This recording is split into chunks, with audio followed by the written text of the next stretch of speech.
Video like जरूर कर लीजिए और ऐसे वीडियो लगातार फ्री में पाने के लिए चैनल को तुरंत सब्सक्राइब कर लीजिए और बेल आइकन को जरूर टैप कर लीजिए ताकि आगे भी सारे वीडियो आपको मिलते रहे। यूट्यूब में फॉलो करते हैं तो प्लीज ये वाला फ्री टेलीग्राम चैनल जरूर ज्वाइन कर लीजिएगा। सारे नोटिफिकेशन सारे अपडेट यहीं पे आते हैं, ध्यान रखिएगा। नमस्कार दोस्तों, स्वागत है आप सभी का ऑनलाइन एग्जाम प्रिपरेशन पर which is the part of study for civil services. दोस्तों RO 2023 की तैयारी कर रहे हैं और यहाँ पर हम प्रीवियस ईयर क्वेश्चन पेपर देख रहे हैं, यानी कि PYQ कवर कर रहे हैं टॉपिक वाइज सब्जेक्ट वाइज।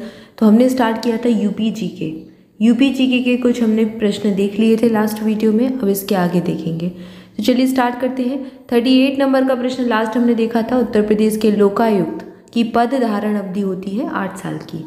अगला प्रश्न है कन्नौज इत्र का शहर है। दो कथन दिए गए हैं, बताना है सही है या फिर गलत है। दूसरा कथन है कन्नौज शहर के सभी निवासियों के यहाँ इत्र का उद्योग है। तो दूसरा कथन तो गलत हो जाएगा, सभी के यहाँ इत्र का उद्योग नहीं है, लेकिन कन्नौज इत्र नगरी के नाम से जाना जाता है, इत्र का शहर कन्नौज को कहा जाता है। तो केवल एक कथन सही हो जाएगा, तो पहला बस सही है, दूसरा गलत है। इसके बाद आइए अगला प्रश्न देखते हैं। अगला प्रश्न है उत्तर प्रदेश में सिंगल विंडो क्लियरेंस विभाग के निम्नलिखित उद्देश्यों पर विचार कीजिए और नीचे दिए गए कूट से सही उत्तर चुनिए। पहला कूट दिया गया औद्योगिक अपशिष्ट प्रबंधन और दूसरा दिया गया है औद्योगिक अनुमोदन। तो यहाँ पर केवल दूसरा सही हो जाएगा, पहला गलत है। अगला प्रश्न है प्रसिद्ध ठुमरी गायिका गिरिजा देवी का जन्म किस शहर में हुआ था। तो उत्तर प्रदेश के किस शहर से संबंधित है। इनका जन्म उत्तर प्रदेश के वाराणसी में हुआ था, वाराणसी यहाँ सही उत्तर हो जाएगा। अगला प्रश्न है भारत के समस्त राज्यों में क्षेत्रफल अनुसार उत्तर प्रदेश का क्या स्थान है। तो अगर क्षेत्रफल के अनुसार देखें तो उत्तर प्रदेश का चौथा स्थान है, जनसंख्या के आधार पर उत्तर प्रदेश पहले स्थान पर है। अगला प्रश्न है निम्नलिखित में से किसका जन्म आगरा में हुआ था। अमीर खुसरो, फिराक या फिर गालिब। तो गालिब का जन्म हुआ था आगरा में। अगला प्रश्न है निम्नलिखित में से किस शहर में राजकीय ललित कला अकादमी उत्तर प्रदेश अवस्थित है। तो ये लखनऊ में अवस्थित हो जाएगी। अगला प्रश्न है निम्नलिखित में से कौन उत्तर प्रदेश की प्रथम महिला मुख्यमंत्री थी। तो ये थी सुचिता कृपलानी, उत्तर प्रदेश की पहली महिला मुख्यमंत्री। इंपॉर्टेंट है, प्रश्न पूछ सकते हैं एग्जाम में फिर से। अगला प्रश्न है कौन सा सुमेलित नहीं है। तो ऐसे प्रश्न आपसे पूछे जाएंगे, एक तरफ आपको स्थान के नाम देंगे, एक तरफ उत्पाद के नाम देंगे, तो उसमें से सुमेलित नहीं है। खुर्जा में मृत्तिका शिल्प का उत्पाद फेमस है, मेरठ के खेलकूल के सामंत फेमस है, जलेसर की ढलवी घंटियाँ फेमस है और लखीमपुर खीरी में 1 डिस्ट्रिक्ट 1 प्रोडक्ट में नक्काशीदार काष्ठ शिल्प ये नहीं है। तो ये वाला सुमेलित नहीं है, यही हमारा सही उत्तर हो जाएगा। अगला प्रश्न है निम्नलिखित में से किस स्थान पर मुड़िया पूर्णिमा मेला का आयोजन किया जाता है। तो ये जो पूर्णिमा मेला है मुड़िया नाम से कहाँ पर लगता है, गोवर्धन में ये आयोजित किया जाता है।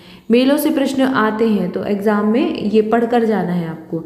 इसके बाद अगला प्रश्न है, यहाँ पर हमने देखा था उत्तर प्रदेश का सबसे पूर्वी जिला कौन सा है। तो सबसे पूर्वी शहर स्थित उत्तर प्रदेश का बलिया। यहाँ पर 2 युग में दिए गए हैं, शहर है और उनकी विशेषता है बताना है। वाराणसी संस्कृति और धर्म के लिए प्रसिद्ध है, बिल्कुल सही है। लखनऊ प्रदेश की राजधानी है, बिल्कुल सही है। झांसी औद्योगिक केंद्र है, तो ये गलत हो जाएगा। और मुरादाबाद पीतल के उद्योग के लिए प्रसिद्ध है। अगला प्रश्न है काष्ठ नक्काशी घरेलू उद्योग के लिए उत्तर प्रदेश का कौन सा नगर प्रसिद्ध है। तो ये है सहारनपुर नगर, जो कि काष्ठ नक्काशी 1 डिस्ट्रिक्ट 1 प्रोडक्ट में भी जो है इसका नाम है। अगला प्रश्न है उत्तर प्रदेश में उत्तर मध्य क्षेत्र सांस्कृतिक केंद्र स्थापित है, कहाँ पर। तो ये इलाहाबाद में हो जाएगा।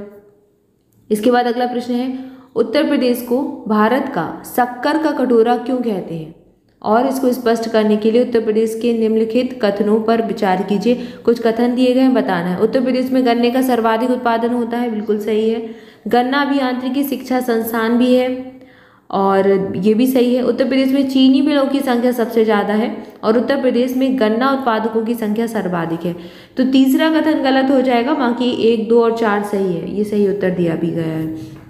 इसके बाद अगला प्रश्न है यहाँ पर निम्नलिखित में से, यहाँ पर ये वाला तो गोवर्धन पढ़ लिया था। अगला प्रश्न है 2 सूचियाँ दी गई हैं, जिला और उत्पाद है फिर से। तो अलीगढ़ के ताले प्रसिद्ध हैं, फिरोजाबाद की चूड़ियाँ प्रसिद्ध हैं, मुरादाबाद के पीतल के बर्तन हैं और टांडा विद्युत करधा के उत्पाद ये हो जाएंगे। तो ये मिलान कर लेना। 1 डिस्ट्रिक्ट 1 प्रोडक्ट के तो सारे याद ही कर ले क्योंकि ये एग्जाम में पूछे जाएंगे।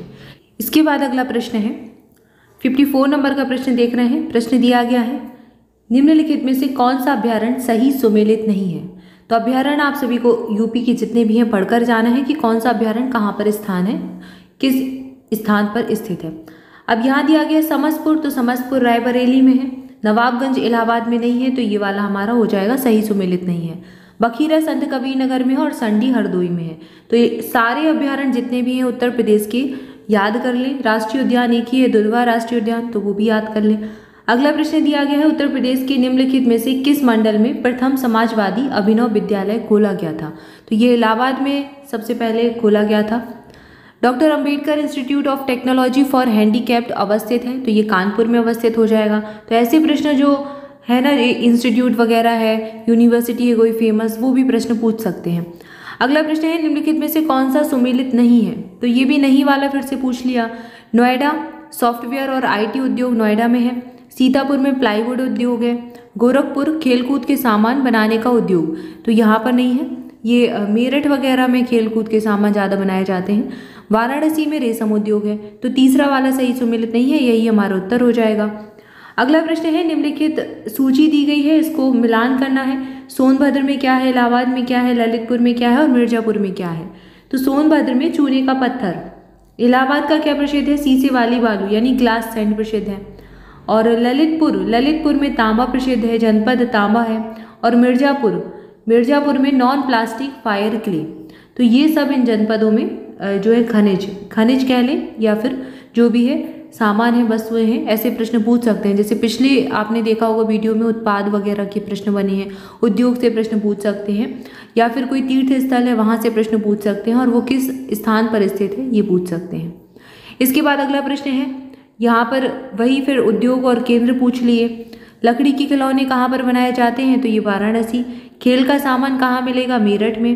पीतल की मूर्तियाँ कहाँ पर बनती हैं? पीतल की मूर्तियाँ मथुरा की प्रसिद्ध हैं। दिया सलाई बरेली में हो जाएगा। ठीक है, तो ये इसका सही मिलान कर लेना है। अगला प्रश्न है, उत्तर प्रदेश का गुरु पूर्णिमा पर्व समर्पित है, कौन से ऋषि को समर्पित है? तो ये व्यास ऋषि को समर्पित है। उत्तर प्रदेश के किस क्षेत्र में सोयाबीन की फसल मुख्यतः उगाई जाती है? तो बुंदेलखंड का क्षेत्र है जहाँ पर सोयाबीन सबसे ज़्यादा उगाया जाता है। इसका अधिकांश क्षेत्र मध्य प्रदेश में आता है, इसलिए मध्य प्रदेश को सोया राष्ट्र भी कहा जाता है, सोया प्रदेश भी कहा जाता है। ठीक है, सबसे ज़्यादा सोयाबीन की फसल वहीं होती है। अगला प्रश्न दिया गया है, जनरथ नाम दिया गया। जनरथ नाम किसे दिया गया था? तो ये उत्तर प्रदेश सरकार द्वारा प्रारंभ किए गए निम्न लागत AC बस सेवा को, एक AC बस सेवा थी जिसको जनरथ नाम दिया गया। और ऐसे ही एक AC ट्रेन चलाई गई थी जिसको चलाई गई है, अभी भी चलती है, गरीब रथ जिसको नाम दिया गया था, ताकि जो निम्न वर्ग के लोग भी हैं वो भी AC में अच्छी सवारी कर सके, अच्छा सफ़र उनका रहे, तो उसके लिए जनहित के लिए जनरथ शुरू किया गया था। अगला प्रश्न है 65वां नंबर का, 65 नंबर का प्रश्न यहाँ देख रहे हैं। 2013 के लिए निम्नलिखित में से कौन सा कथन असत्य है?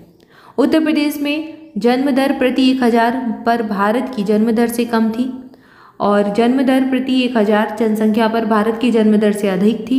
उत्तर प्रदेश में जन्म दर 25 से अधिक थी और जन्म दर 30 से कम थी। तो यहाँ पर असत्य छांटना है, जो गलत है वो बताना है, तो पहला वाला गलत हो जाएगा क्योंकि ये कम नहीं थी। ठीक है ना।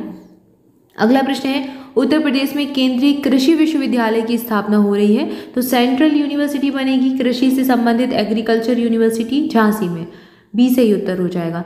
अगला प्रश्न है, उत्तर प्रदेश सरकार ने अभी हाल ही में 2015-16 को किस रूप में मनाने का निर्णय लिया? तो किसान वर्ष के रूप में मनाने का निर्णय लिया। ये पुराना प्रश्न है तो 2015-16 है। अब आपसे पूछ सकते हैं 2022-23 को किस रूप में मना रहे हैं। अगला प्रश्न है, उत्तर प्रदेश में सबसे पुराना विश्वविद्यालय है, इलाहाबाद यूनिवर्सिटी सबसे पुरानी हो जाएगी। इसके बाद अगला प्रश्न है, उत्तर प्रदेश सरकार की आय का सबसे बड़ा भाग आता है, कहाँ से आता है? व्यापार कर से आता है।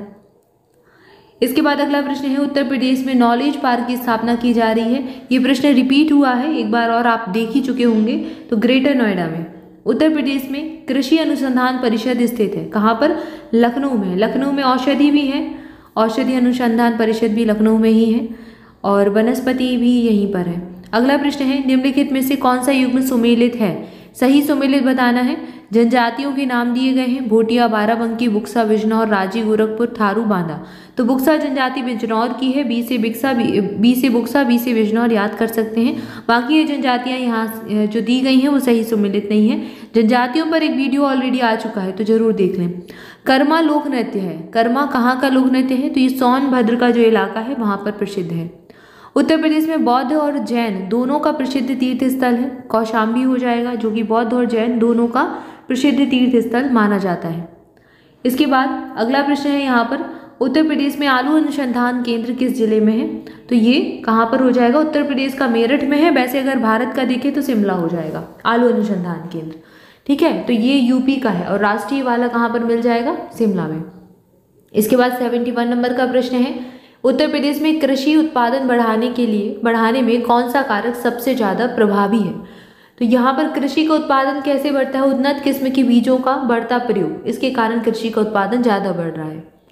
अगला प्रश्न है, उत्तर प्रदेश जनहित गारंटी अधिनियम 2011 प्रावधान करता है कि लोगों को प्रतिदिन आवश्यकता से संबंधित सेवाओं की उपलब्धि है। अब कौन कौन से तरीके से, एक सहज तरीके से, समयबद्ध तरीके से, चिन्हित सेवाओं की और ब्रेक इवन आर्थिक सिद्धांत पर, तो यहाँ पर क्या है, चारों ही कथन ये सही दिए गए हैं इससे संबंधित, तो सभी सही हो जाएगा, ऑप्शन डी सही उत्तर चुन लेंगे। अगला प्रश्न है 72 नंबर का, उत्तर प्रदेश सरकार ने विभिन्न शहरों में मेट्रो रेल चलाने का निर्णय लिया, उस सूची में निम्नलिखित शहरों में किसका स्थान नहीं है, तो मेट्रो रेल कहाँ कहाँ चल रही है, कानपुर में, आगरा में, वाराणसी में, इलाहाबाद में नहीं चल पाएगी। अगला प्रश्न है, उत्तर मध्य क्षेत्र सांस्कृतिक केंद्र चैती और कजरी केंद्रों का आयोजन किस शहर में करेगा, तो ये वाराणसी शहर में किया जाना है। अगला प्रश्न है, निम्नलिखित में से कौन सा सुमेलित नहीं है, गंगा वाराणसी, गोमती सुल्तानपुर, कोसी गोरखपुर और सरयू अयोध्या, तो सरयू अयोध्या जो है सरयू के किनारे है, सुल्तानपुर गोमती, वाराणसी गंगा के किनारे है, लेकिन गोरखपुर कोसी के किनारे नहीं है, तो ये वाला गलत हो जाएगा। अगला प्रश्न है, निम्न राज्यों में से 2008 में किसमें उच्चतम मानव विकास सूचकांक था, तो ये उत्तर प्रदेश राज्य है जहाँ पर सबसे ज़्यादा उच्चतम मानव विकास सूचकांक रहा 2008 में। अब यहाँ पर एक प्रश्न दिया गया, वर्तमान में लखनऊ में निम्नलिखित में से कौन कौन से हैं, तो यहाँ पर जल संस्थान, नगर निगम, विकास प्राधिकरण, जिला नगरीय विकास प्राधिकरण, तो ये चारों ही संस्थान जो है लखनऊ में हो जाएंगे, क्योंकि लखनऊ राजधानी है उत्तर प्रदेश की, तो अधिकांश यहीं पर सारी चीज़ें स्थित हैं। इसके बाद यहाँ पर 2 प्रश्न और बचे हैं, इनको देख लीजिए। उत्तर प्रदेश सरकार ने दिनांक 24 दिसंबर 2012 को अपने कार्यालयों में उद्योगपतियों एवं उद्योग संगठनों की सुविधापूर्वक पहुंच के लिए कार्ड जारी किया, उस कार्ड का नाम है, तो ये स्वर्ण कार्ड नाम रखा गया था। उत्तर प्रदेश में एक बब्बर शेर सफारी स्थापित किया जा रहा है, कहाँ पर, इटावा में की गई थी, ठीक है। तो ये प्रश्न भी इंपॉर्टेंट है, ऐसे प्रश्न पूछ सकते हैं, कोई चीज़ शुरू हुई है या फिर कुछ नया स्थापित हुआ है तो उससे प्रश्न बन जाते हैं। तो यहाँ पर हमने कुछ प्रश्नों को देखा, कुछ और प्रश्न बाकी हैं जिनको अगले वीडियो में देखेंगे। तब तक के लिए आप सभी चैनल के साथ जुड़े रहें, मोर अपडेट के लिए टेलीग्राम ग्रुप ज्वाइन कर लें। इसके अलावा study for civil services application पर पूरा RO 2023 के एग्जाम की क्लासेस का कोर्स डाल दिया गया है। इसके साथ ही 60 नंबर की तैयारी आप हिंदी की कर सकते हैं 49 रुपीज़ में मात्र, तो उसको भी ज्वाइन कर सकते हैं। पूरा स्टडी मटेरियल आपको एप्लीकेशन में मिल जाएगा, तो एप्लीकेशन जरूर इंस्टॉल कर लें, लिंक आपको डिस्क्रिप्शन में मिल जाएगी। Thank you for watching this video. स्वस्थ रहें, मस्त रहें, मुस्कुराते रहें, पढ़ाई करते रहें। मिलेंगे नेक्स्ट वीडियो में। Thank you so much.